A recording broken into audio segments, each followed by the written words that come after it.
হিন্দুত্ববাদী সংগঠন ইসকন আসলে কি? ইসকন যে কারণে বাংলাদেশের শত্রু।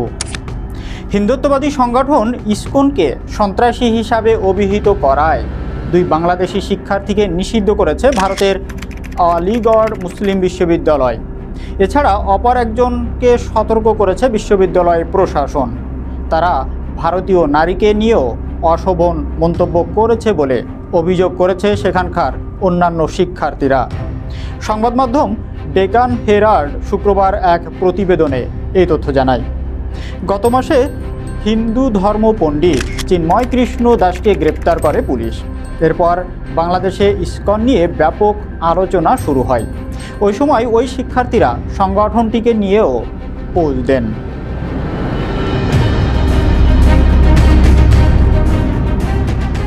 আলিগড় মুসলিম বিশ্ববিদ্যালয়ের এক কর্মকর্তা বলছেন, মেহমুদ হাসান এবং সামিউল ইসলাম নামের দুজনকে নিষিদ্ধ করা হয়েছে।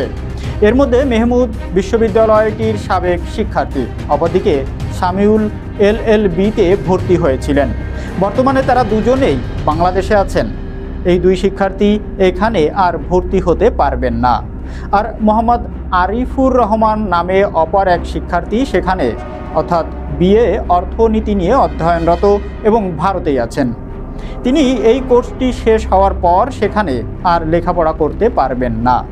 ইসকনকে সন্ত্রাসী সংগঠন বলা এবং ভারতীয় নারীকে নিয়ে মন্তব্য করার অভিযোগে এই তিন শিক্ষার্থীর বিরুদ্ধে আলিগড় বিশ্ববিদ্যালয়ের কিছু শিক্ষার্থী বিক্ষোভ করে বলে জানিয়েছে সংবাদ মাধ্যমটি। এরপর কর্তৃপক্ষ এমন সিদ্ধান্ত নেয়।